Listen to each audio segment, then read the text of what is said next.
Assalamualaikum warahmatullahi wabarakatuh. Nama saya Juwita Prastika Ruslan, kelas B1. Pada hari ini saya merangkum materi pertemuan 1 dan 2 pada mata kuliah Etnomedika. Saya mengambil jurusan kebidanan pada Fakultas Kesehatan Universitas Nasional Jakarta. Baiklah, untuk lebih mengefisienkan waktu, kita akan membahas materi pertama, yaitu mengenai etnomedika. Apa sih etnomedika itu? Ya, etnomedika itu berasal dari dua kata. Yang pertama yaitu etno, yang artinya etnik atau budaya, dan yang kedua adalah medika. Medika adalah semua yang berkenan dengan obat-obatan untuk menyembuhkan suatu penyakit atau dalam proses penyembuhan suatu penyakit. Selanjutnya kita mempelajari mengenai sejarah pengobatan tradisional. Jadi, pengobatan tradisional itu memang sudah ada sejak awal, sejak dahulu, dan itulah yang dikembangkan dan dicari, dikaji hingga beribu-ribu tahun, sehingga tampaklah yang namanya ilmu kedokteran atau teknik pengobatan yang lain. Awalnya teknik pengobatan masih menggunakan metode, yaitu metode herbal. Biasanya mereka menggunakan tumbuhan serta hewan untuk mengobati suatu penyakit. Kadang juga disertai dengan kepercayaan masing-masing masyarakat setempat. Kemudian teknik pengobatan ini juga beragam. Awalnya itu banyak ya, pada daerah Tiongkok kuno, terus India kuno, Persia, Yunani, dan pada Mesir kuno. Selanjutnya sejarah obat tradisional yang ada di Indonesia. Jadi di negara kita itu banyak berbagai macam tumbuhan yang bisa dijadikan sebagai obat, dan pengobatan ini memang sudah dilakukan oleh nenek moyang kita terdahulu dan turun-temurun sampai sekarang. Dulu pengobatan yang biasa mereka gunakan pada suatu penyakit itu biasanya mereka menggunakan tumbuh-tumbuhan, dan mereka meracik, dan meraciknya ada juga dengan teknik pijat, ada juga dengan meminum semua ramuan-ramuan yang sudah mereka racik tadi. Selanjutnya, di Indonesia juga menggunakan metode pengobatan yang memanfaatkan binatang yang disebut dengan animal. Sedangkan pada wilayah India, mereka mengenal dengan teknik pengobatan yang namanya Ayurveda. Ayurveda ini adalah suatu ilmu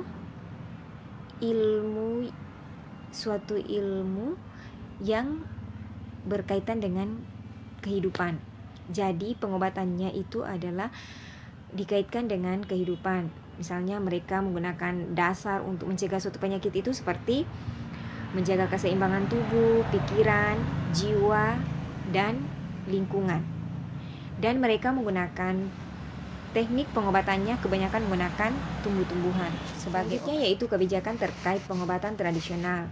Pengobatan terkait tradisional ini diatur di dalam Undang-Undang Nomor 36 Tahun 2009 tentang Kesehatan.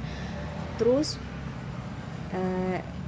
pada pasal 1 ayat 16, kemudian pasal 46, pasal 48 ayat 7, pasal 59, dan pasal 61.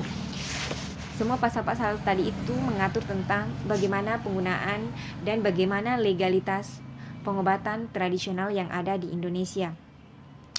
Selanjutnya ialah legislasi obat herbal atau tradisional. Menurut WHO, obat herbal atau tradisional ini dibagi dalam 3 sistem. Yang pertama sistem integrasi, kemudian sistem inklusif, dan yang ketiga ada toleran. Sistem integrasi yaitu pengobatan secara resmi telah diakui dan digabung secara utuh ke dalam masyarakat, mencakup kebijakan nasional, regulasi, penerapan pada semua tingkat pelayanan kesehatan, asuransi kesehatan, dan pendidikan. Sistem inklusif yaitu pengobatan tradisional hanya diakui sebagian secara formal dan dimanfaatkan pada bagian tertentu saja pada dalam sistem kesehatan masyarakat. Kemudian yang ketiga yaitu sistem toleransi. Sistem kesehatan masyarakat berdasarkan pada kedokteran modern, tetapi praktek pengobatan yang digunakan adalah pengobatan tradisional. Kemudian obat alam.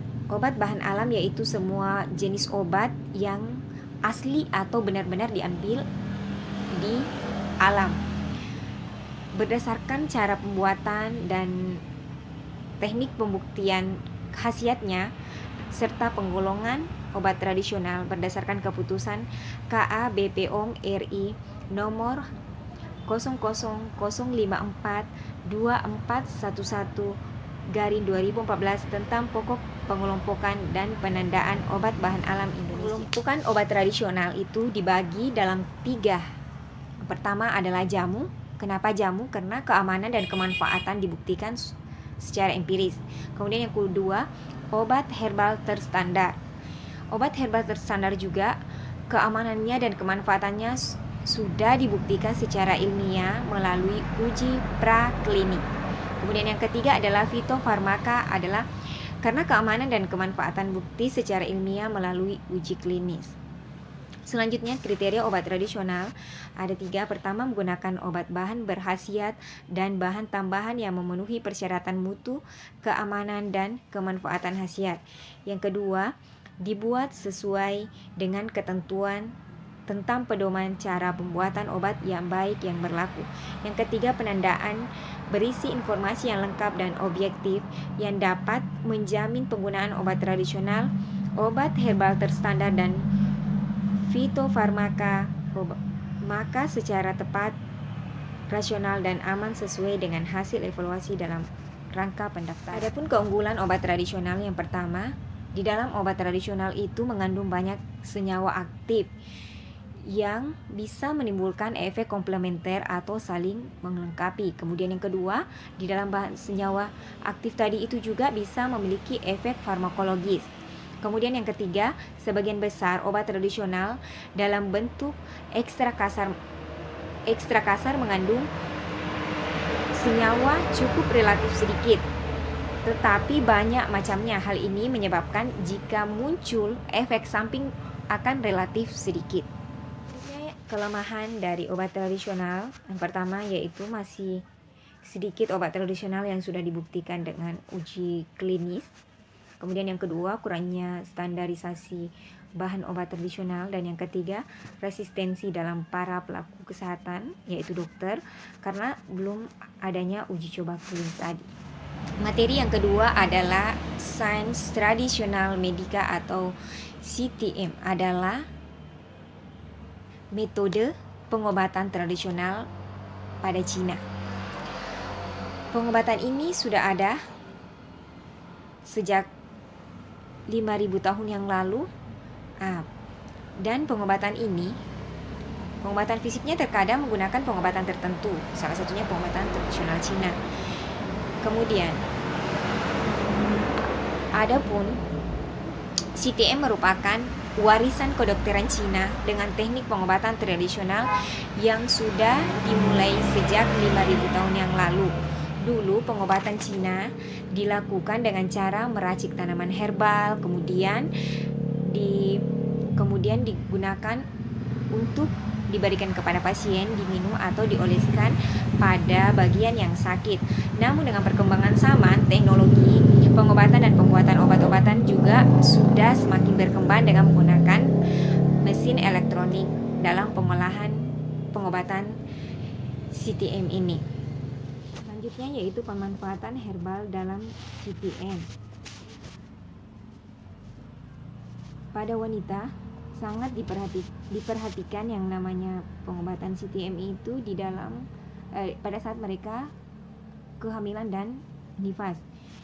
Pada kehamilan, upaya pengobatan tradisional Tiongkok dalam mendiagnosis atau menyatakan bahwa mereka benar-benar hamil ini, yaitu mereka akan mendiagnosa dengan melihat gejala pada seseorang yang denyut nadinya normal, atau di mana denyut nadi dan gejalanya tidak sesuai. Kemudian di dalam kehamilan itu kadang terjadi komplikasi, dan pada saat terjadi komplikasi baru diketahui bahwa mereka hamil. Kemudian adapun komplikasi yang sering menyebabkan aborsi yang diinduksi secara medis. Metode aborsi melalui konsumsi tumbuhan dan makanan tertentu. Sedangkan pada pasca melahirkan, yang kedua yaitu pasca melahirkan. Sebelum Sebelumnya, dalam proses melahirkan, mereka akan menyediakan alat berupa handuk untuk menampung darah, wadah untuk plasenta, dan ikat pinggang kehamilan untuk menopang perut dan lampin bayi. Dengan alat ini, bayi lahir akan segera dibersihkan dan dibedong. Kemudian, sedangkan ibu segera menjadi fokus dokter untuk mengisi kinnya. Proses melahirkan dianggap menguras tingkat darah dan king wanita, sehingga perawatan yang paling umum setelah melahirkan atau pasca persalinan adalah makanan, yaitu biasanya mereka akan diberikan bawang putih dan ginseng, terus obat-obatan lain dan istirahat. Selanjutnya, pemeriksaan sebulan ke dokter yang dikenal sebagai SUYUSI. Selanjutnya yaitu masalah infertilitas.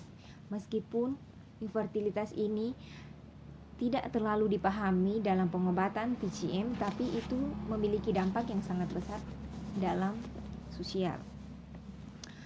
Menurut tes medis tradisional Tiongkok, infertilitas ini dapat diringkas menjadi jenis sindrom. Jenis sindrom yang berbeda ini adalah depresi limpa dan ginjal yang disebut dengan depresi yang. Depresi hati dan ginjal disebut depresi yin. Depresi darah, lembab, dahak, tekanan hati, dan panas lembab.